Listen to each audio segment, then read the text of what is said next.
नमस्कार विद्यार्थी मित्रांनो. MH. Set exam Savitribai Phule Pune विद्यापीठातर्फे घेण्यात येत असलेली परीक्षा म्हणजे सेट एक्झाम. आज आपण इथं मागील वर्षाची सोडवलेली प्रश्नपत्रिका म्हणजे एप्रिल 2024 मध्ये जी एक्झाम झाली त्याच्यामध्ये पेपर क्रमांक 2 आज आपण इथं सोडवणार आहोत. आणि पेपर क्रमांक 2 चा विषय आहे मराठी. विद्यार्थी मित्रांनो, पेपर क्रमांक 2 हा आपल्या पोस्ट ग्रॅज्युएशनच्या म्हणजे पीजीच्या विषयावरती अवलंबून असतो. तो पेपर आज आपण इथं सोडवणार आहोत आणि हा पेपर असतो 100 प्रश्नांचा आणि मार्क्स असतात 200, म्हणजे प्रत्येक प्रश्नाला 2 मार्क असतात. तर या पेपरचं स्वरूप कसं आहे, पर्याय कसे दिलेले असतात आणि त्याचं स्पष्टीकरण काय आहे हे आज आपण इथं अभ्यासणार आहोत. तत्पूर्वी तुम्ही आमच्या व्हिडिओला लाईक करा, चॅनलला सबस्क्राईब करा आणि हा व्हिडिओ जास्तीत जास्त लोकांच्या पर्यंत पोहोचवा. त्याचबरोबर हा व्हिडिओ शेवटपर्यंत पाहायला विसरू नका आणि व्हिडिओ आवडला तर सबस्क्राईब करायला सुद्धा विसरू नका. चला तर मग आपण पेपरला सुरुवात करूयात. विद्यार्थी मित्रांनो, इथं हा पेपर आहे. अशा पद्धतीनं पेपरचं स्वरूप आहे.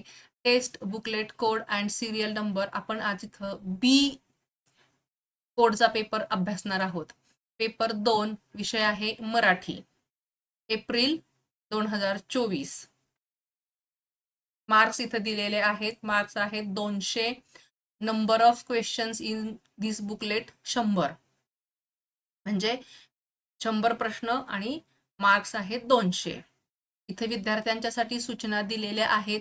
जे विद्यार्थी पहिल्यांदाच ही परीक्षा देणार आहेत त्यांच्यासाठी ही खूप महत्त्वाची गोष्ट आहे की त्यांनी हे सर्व पाहून घ्यावं. विद्यार्थ्यांसाठी महत्त्वाच्या सूचना दिलेल्या आहेत, त्या तुम्ही वाचा. अशा पद्धतीने आहे आणि हे गोल म्हणजे जे पर्याय दिलेले आहेत ते कसे रंगवायचे आहेत ते इथं दिलेलं आहे. या प्रश्नपत्रिकेमध्ये OMR उत्तरपत्रिका दिलेली आहे.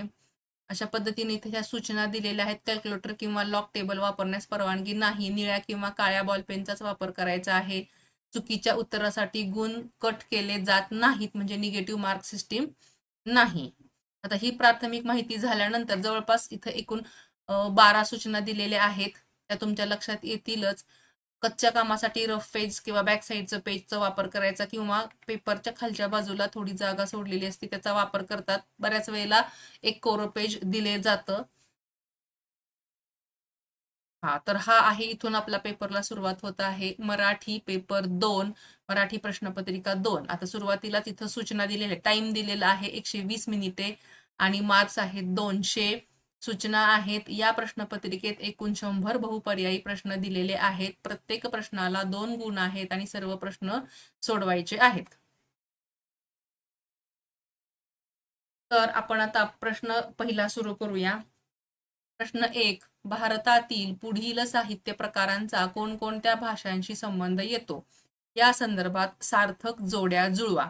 म्हणजे इथं साहित्य प्रकार आणि भाषा यांच्या जोड्या दिलेल्या आहेत आणि त्या जोड्या जुळवायच्या आहेत. आता इथं ए दिलेलं आहे संगम साहित्य, बी आहे अवधान साहित्य, सी आहे संदेश काव्य आणि डी आहे बुरंजी साहित्य. पर्याय इकडे म्हणजे भाषा दिलेल्या आहेत. 1 असमिया, 2 मलयालम, 3 तेलुगू आणि 4 तमिळ. आता सगळ्यात प्रथम आपण कोणत्या जोड्या किंवा कोणतं साहित्य प्रकार कोणत्या भाषेमध्ये होतो ते आपण बघूया. आता संगम साहित्य म्हणजे काय ते बघूया. तर हे प्राचीन तामिळ भाषेतील साहित्य आहे आणि इसवी सन पूर्व 500 ते इसवी सन पूर्व 300 या काळात याची निर्मिती झालेली आहे.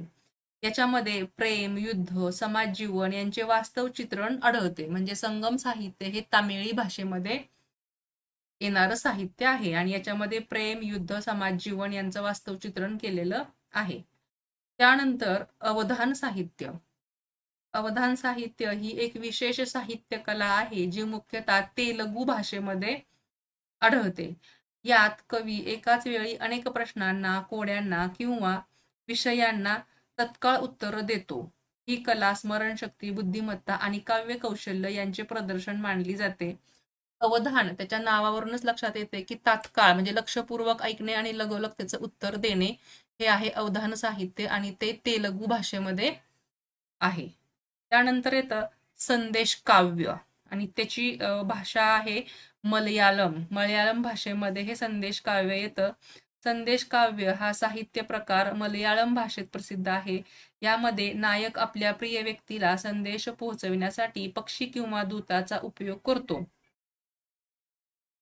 उन्नू नीला संदेशम हे मलयाळम मधील प्रसिद्ध उदाहरण आहे. म्हणजे संदेश काव्य म्हणजे आपल्या प्रिय व्यक्तीला संदेश पाठवण्यासाठी या काव्याचा वापर केला जातो आणि ते आहे मलयाळम भाषेमध्ये. बुरंजी साहित्य म्हणजे काय? तर बुरंजी म्हणजे इतिहास ग्रंथ. हे साहित्य असमिया भाषेत आढळते. यात प्रामुख्याने अहोम राजवंशाचा इतिहास, राजकीय घडामोडी आणि सामाजिक जीवनाचे वर्णन आढळून येते.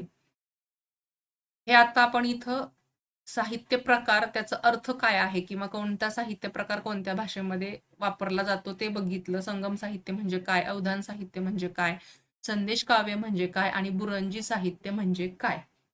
तर संगम साहित्य म्हणजे हे प्रेम, युद्ध, समाज जीवन यांचं वास्तव चित्रण आहे.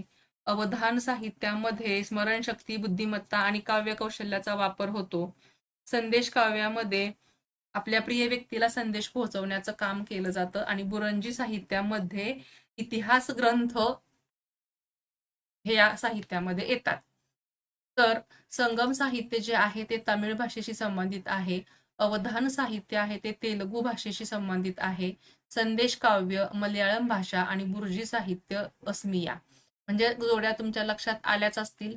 आपण पर्याय बघूयात. इथं 5वी कोकणी भाषा दिलेली आहे, परंतु ती या कोणत्याही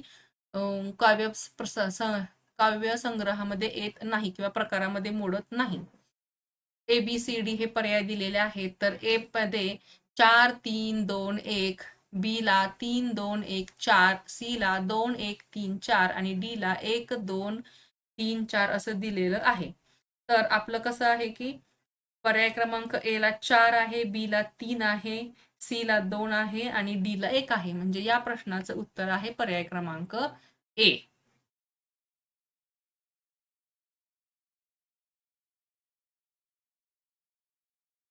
आता प्रश्न क्रमांक 2. प्रश्न क्रमांक 2 काय म्हटलेला आहे की 19व्या शतकातील प्राच्य विद्याशास्त्रांच्या दृष्टिकोनातून भारतीय साहित्य म्हणजे संस्कृत, प्राकृत व अपभ्रंश या भाषांमध्ये निर्माण झालेले साहित्य. असे जरी असले तरी मेकॉले आणि मॅक्स मुलर या दोघांना भारतीय साहित्य ही संज्ञा मान्य नव्हती. पर्याय ए संपूर्ण विधान बरोबर, बी संपूर्ण विधान चूक, सी पूर्वार्ध बरोबर उत्तरार्ध चूक आणि डी पूर्वार्ध चूक उत्तरार्ध बरोबर. आता आधी आपण ह्या प्रश्नाचं विश्लेषण बघूयात. 19व्या शतकातील प्राच्य विद्याशास्त्रांच्या दृष्टिकोनातून भारतीय साहित्य म्हणजे संस्कृत, प्राकृत व अपभ्रंश या भाषांमध्ये निर्माण झालेलं साहित्य. आता काय म्हटलेलं आहे की त्या काळातील प्राच्य विद्याशास्त्रांच्या मते भारतीय साहित्य म्हणजे संस्कृत, प्राकृत मध्ये झालेलं आणि अपभ्रंश या भाषांमध्ये निर्माण झालेलं साहित्य आहे. हे झालं सुरुवातीचं विधान म्हणजे पूर्वविधान. आणि मेकॉले आणि मॅक्स मुलर या दोघांना भारतीय साहित्य ही संज्ञा मान्य नव्हती असं पुढचं विधान जे आहे ते मॅक्स मुलर यांनी भारतीय साहित्याचा अभ्यास केला, संस्कृत ग्रंथाचे संपादन व भाषांतर केले आणि भारतीय साहित्याला महत्त्व दिले. मेकॉले यांचा दृष्टिकोन वेगळा होता. त्यांनी इंग्रजी शिक्षणाला प्राधान्य दिले, पण भारतीय साहित्य ही संज्ञा पूर्णपणे नाकारली असे म्हणणे अयोग्य आहे. म्हणजेच या प्रश्नाचं उत्तर काय असणार आहे तर पूर्वार्धामध्ये जी माहिती दिलेली आहे ती बरोबरच आहे. म्हणजे 19व्या शतकातील प्राच्य विद्याशास्त्रांच्या दृष्टिकोनातून भारतीय साहित्य म्हणजे संस्कृत, प्राकृत व अपभ्रंश या भाषांमध्ये निर्माण झालेले साहित्य हे संपूर्ण विधान बरोबर आहे. मेकॉले आणि मॅक्स मुलर या दोघांना भारतीय साहित्य ही संज्ञा मान्य नव्हती. तर हे असं नाही. मेकॉलेने इंग्रजी साहित्याला जरी प्राधान्य दिलेलं असलं तरी सुद्धा त्यांनी भारतीय साहित्य किंवा संस्कृत ग्रंथांचा अभ्यास केलेला आहे. ते ग्रंथाचं संपादन, भाषांतर केलेलं आहे आणि भारतीय साहित्याला महत्त्व दिलेलं आहे. म्हणजे आपलं उत्तर असणार आहे पर्याय क्रमांक सी पूर्वार्ध बरोबर उत्तरार्ध चूक. आता प्रश्न 3. इंटर लँग्वेज प्रॅग्मॅटिक्स म्हणजे काय? तर पर्याय ए विविध भाषकांचा अन्य भाषांशी सार्थक परिचय करून देणे. बी भाषकांना भाषांचा इतिहास शिकविणे. सी संशोधकांना भाषांच्या नियमाचे प्रशिक्षण देणे. आणि डी स्त्रोत भाषेद्वारे लक्ष्य भाषेत रूपांतर करण्याचा प्रयत्न करणे. हे झाले पर्याय आणि हा झाला प्रश्न. आता इंटर लँग्वेज प्रॅग्मॅटिक्स म्हणजे काय? तर हा भाषाशास्त्रातील एक महत्वाचा अभ्यासाचा भाग आहे किंवा अभ्यास क्षेत्र आहे.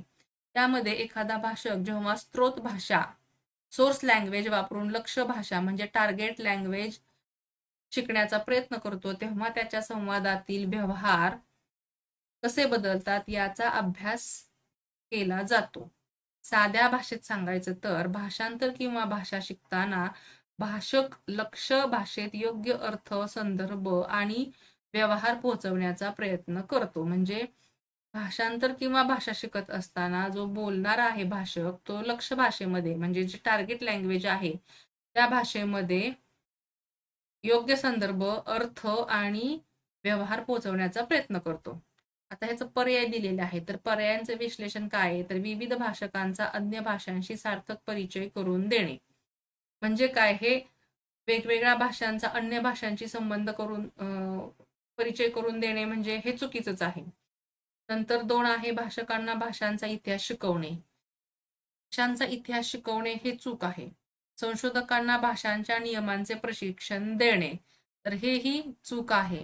इथं काय म्हटलंय की स्त्रोत भाषेद्वारे लक्ष्य भाषेत रूपांतर करण्याचा प्रयास करणे तर हे विधान बरोबर आहे.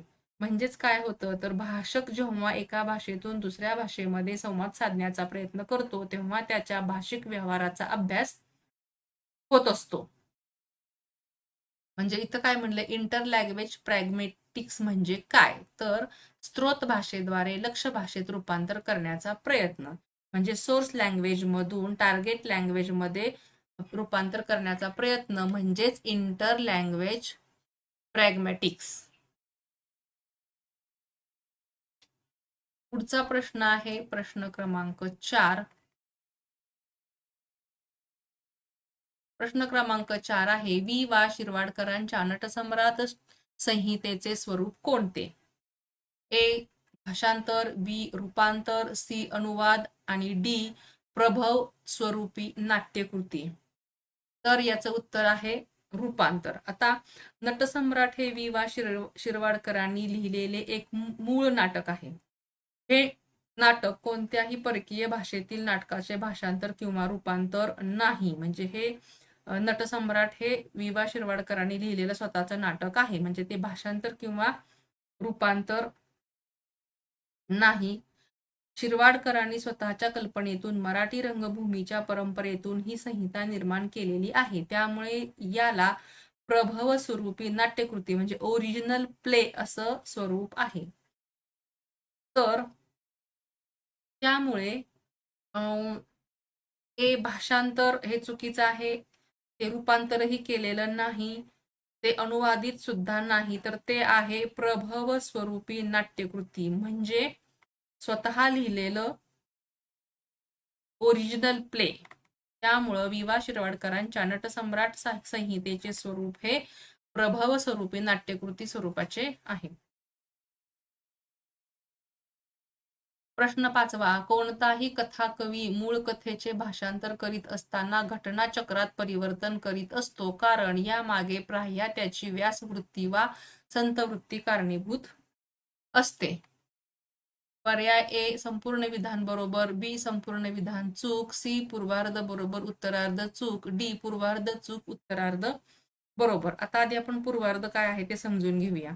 कोणताही कथाकवी मूळ कथेचे भाषांतर करीत असताना घटनाचक्रात परिवर्तन करीत असतो. तर हे विधान कसं आहे तर बरोबर आहे. कशासाठी तर भाषांतर करताना मूळ कथानक जसंच्या तसं ठेवणे हे कठीण असते. त्यामुळे भाषेतील फरक, सांस्कृतिक संदर्भ आणि कथाकवीची शैली त्यामुळे घटनाक्रमात काही बदल होत जातात. म्हणजे हे मूळ कथेचे भाषांतर करीत असताना घटनाचक्रात परिवर्तन करत असतो हे बरोबर आहे. कारण यामागे प्राह्या त्याची व्यासवृत्ती वा संतवृत्ती कारणीभूत असते. आता उत्तरार्ध आहे त्याच्यामध्ये व्यासवृत्ती म्हणजे कथा कवीची कलात्मक सर्जनशील वृत्ती आणि संत वृत्ती म्हणजे नैतिक, धार्मिक आणि सामाजिक दृष्टिकोन. तर या वृत्तीमुळे तो कथेत बदल करून आपल्या दृष्टिकोनानुसार घटनांचे रूपांतर करतो. हे उत्तर योग्य आहे. म्हणजे संपूर्ण विधान बरोबर आहे. याचं बरोबर उत्तर आहे पर्याय क्रमांक ए. या प्रश्नाचं बरोबर उत्तर आहे पर्याय क्रमांक ए. संपूर्ण विधान बरोबर आहे. प्रश्न 6वा. मराठीतील तौलनिक साहित्य अभ्यासाच्या परंपरेत प्रभव ही संकल्पना प्रथम कोणी मांडली? ए. निशिकांत मिरजकर, बी. आनंद पाटील, सी. सुधीर रसाळ आणि डी. वसंत बापट. प्रश्न आहे मराठीतील तौलनिक साहित्य अभ्यासाच्या परंपरेत प्रभव ही संकल्पना प्रथम कोणी मांडली? मराठी तौलनिक साहित्य अभ्यासाच्या परंपरेमध्ये प्रभव ही संकल्पना सर्वप्रथम निशिकांत मिरजकर यांनी मांडली. कसं तर मिरजकरांनी तौलनिक साहित्याच्या अभ्यासात ही संकल्पना मांडून साहित्य संस्कृतीच्या परस्पर संबंधाचा अभ्यास केलेला आहे. त्यामुळे मराठी तौलनिक साहित्य अभ्यासाला एक सैद्धांतिक चौकट मिळाली. तर निशिकांत मिरजकर हे यामधला जो पर्याय दिलेला आहे तो बरोबर आहे. मराठी तौलनिक साहित्य अभ्यासातील प्रभव ही संकल्पना निशिकांत मिरजकर यांनी सर्वप्रथम मांडली आणि पुढील संशोधकांनी मात्र त्याचा विस्तार केलेला आहे. परंतु मांडणारे मूळ आहेत ते निशिकांत मिरजकर हेच आहेत. पर्याय क्रमांक ए.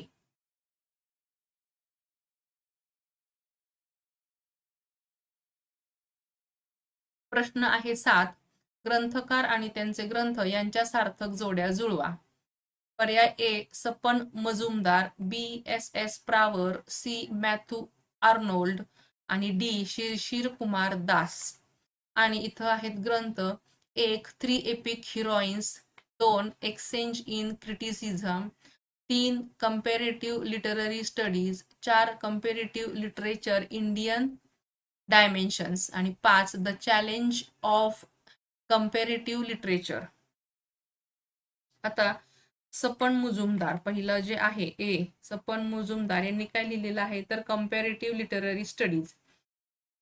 एस. प्रावर यांनी लिहिलेलं आहे the challenge of comparative literature. Matthew Arnold यांनी लिहिलेलं आहे एसे इन क्रिटिसिझम. शिशिर कुमार दास यांनी कंपॅरेटिव्ह लिटरेचर इंडियन डायमेन्शन्स हे लिहिलेलं आहे. म्हणजे याच्यामध्ये हा जो 3 एपिक हिरोईन्स आहे हा कोणत्याही पर्यायाशी लागू नाही. यामध्ये जे हे लेखक दिलेले आहेत त्यांचं हे लिखाण नाही. तर मग कोणतं योग्य जुळणी कुठली आहे तर इथं पर्याय दिलेले आहेत ए, बी, सी, डी. तर याच्यामध्ये पर्याय क्रमांक डी हे उत्तर बरोबर आहे. योग्य जुळणी हे उत्तर बरोबर आहे. प्रश्न क्रमांक 8 आहे.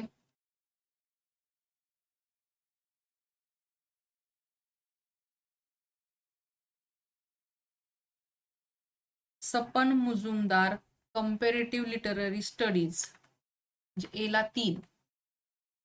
पर्याय क्रमांक डी हे उत्तर बरोबर आहे. 8 आहे. स्त्रोत नाटकात उपयोजलेल्या कोणत्या घटकामुळे भाषांतरकारासमोर आव्हान उभे राहते? ए. सांस्कृतिक कला प्रकार, बी. परपृष्ठपणा, सी. कल्पना दारिद्र्य आणि डी. नाटककाराची शैली. आता स्त्रोत नाटकात उपयोजलेल्या कोणत्या घटकामुळे भाषांतरकारासमोर आव्हान उभे राहते तर स्त्रोत नाटकातील घटक आणि भाषांतरकारासमोरील आव्हान. एखाद्या नाटकाचे भाषांतर करताना सर्वात मोठे आव्हान म्हणजे नाटककाराची शैली. शैलीमध्ये भाषेचा लय, संवादाची रचना, नाट्यमयता आणि सांस्कृतिक संदर्भ यांचा समावेश असतो. ही शैली जशीच्या तशी दुसऱ्या भाषेत उतरवणे कठीण असते कारण प्रत्येक भाषेची स्वतःची अभिव्यक्ती आणि सांस्कृतिक चौकट ही वेगळी असते. त्यामुळे भाषांतरकाराला मूळ नाटकाची शैली जपून लक्ष्य भाषेत प्रभावीपणे सादर करणे हे मोठे आव्हान ठरते. त्यामुळे योग्य उत्तर आहे स्त्रोत नाटकात उपयोजलेल्या कोणत्या घटकामुळे भाषांतरकारासमोर आव्हान उभे राहते तर याचं बरोबर उत्तर आहे पर्याय क्रमांक डी, नाटककाराची शैली. त्याचं स्पष्टीकरण आपण आता बघितलं की नाटकाचे भाषांतर करताना मूळ लेखकाची शैली जपणे ही सर्वात कठीण आणि महत्वाचे कार्य असते. म्हणजे मूळचं नाटकाचं जसं आहे तसंच्या तसं त्याचा अर्थ, आशय आणि त्याची नाट्यमयता, संवादाची रचना आहे तसं ठेवणं गरजेचं असतं. तसं ठेवून शिवाय त्याचं रूपांतर करायचं किंवा भाषांतर करायचं हे सगळ्यात मोठं आव्हान असतं.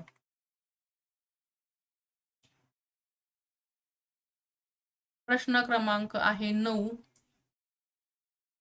भारतातील सांस्कृतिक प्रदेश व तेथील पारंपरिक लोकमंच यांच्या सार्थक जोड्या जुळवा. सांस्कृतिक प्रदेश आणि लोकमंच. ए भोई, बी जत्रा, सी नौटंकी आणि डी तियात्र. आणि प्रदेश आहेत 1 मणिपूर, 2 गुजरात, 3 बंगाल, 4 गोवा आणि 5 उत्तर प्रदेश. आणि पर्याय दिलेले आहेत, इथं पर्याय दिलेले आहेत ABCD. तर आता भोई हे गुजरातमध्ये लोकमंच आहे, जात्रा हा बंगालचा आहे, नौटंकी उत्तर प्रदेश आणि तियात्र गोवा. म्हणजेच योग्य उत्तर काय असणार आहे तर ए पर्यायाला 2 उत्तर, बी ला 3, सी ला 5 आणि डी ला 1. म्हणजे पर्याय क्रमांक ए हे उत्तर बरोबर आहे.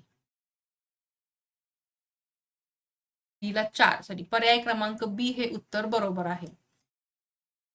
म्हणजे याच्यामध्ये भोई गुजरात, जात्रा बंगाल, नौटंकी उत्तर प्रदेश, तियात्र गोवा. म्हणजे ए ला 2, बी ला 3, सी ला 5 आणि डी ला 4. पर्याय क्रमांक बी हे उत्तर बरोबर आहे. त्यानंतर प्रश्न आहे 10वा. भाषांतर करीत असताना भाषांतरकार वर्णविषय अधिक परिणामकारक कसा करू शकतो? ए भाषांतरणाच्या मर्यादा व अडचणी दूर करून, बी पारिभाषिक शब्दांची सार्थक निवड करून, सी मूल भाषेचे व लक्ष्य भाषेचे ज्ञान अर्जित करून आणि डी सुनिदर्शने देऊन. म्हणजे इथं काय प्रश्न दिलेला आहे की भाषांतर करीत असताना भाषांतरकार वर्णीय विषय अधिक परिणामकारक कसा करू शकतो? तर भाषांतरकार वर्णविषय अधिक परिणामकारक करण्यासाठी पारिभाषिक शब्दांची सार्थक निवड करतो. योग्य शब्दांची निवड केल्यामुळे मूळ आशय, संदर्भ आणि भावार्थ अचूकपणे लक्ष्य भाषेत पोहोचवता येतो. जर पारिभाषिक शब्द चुकीचे निवडले गेले तर अर्थाचा विपर्यास किंवा चुकीचे अर्थ लागले जाऊ शकतात आणि वर्णविषय परिणामकारक राहत नाही. म्हणजे ज्या विषयाचं वर्णन करायचं आहे तो तितकासा परिणामकारक राहत नाही. त्यामुळे भाषांतरकाराने मूळ भाषेतील आशय समजून घेऊन लक्ष्य भाषेत योग्य शब्द संपदा वापरणे आवश्यक आहे. भाषांतर करीत असताना भाषांतरकार वर्ण विषय अधिक परिणामकारक कसा करू शकतो? तर पारिभाषिक शब्दांची सार्थक निवड करून. हे उत्तर बरोबर आहे, पर्याय क्रमांक बी.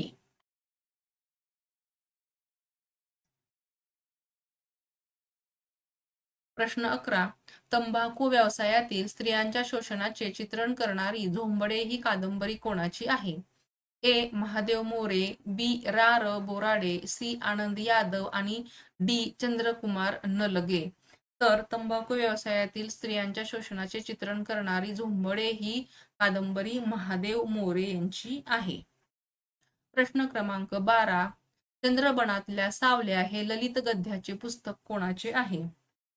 ए द ता भोसले, बी चंद्रकुमार नलगे, सी रणजित देसाई आणि डी मधु मंगेश कर्णिक. चंद्रबनातल्या सावल्या हे ललित गद्याचे पुस्तक हे चंद्रकुमार नलगे यांचे आहे.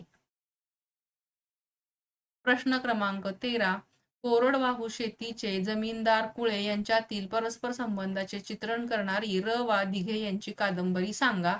ए कार्तिकी, बी पडरे पाण्या, सी पानकळा आणि डी आई आहे शेतात.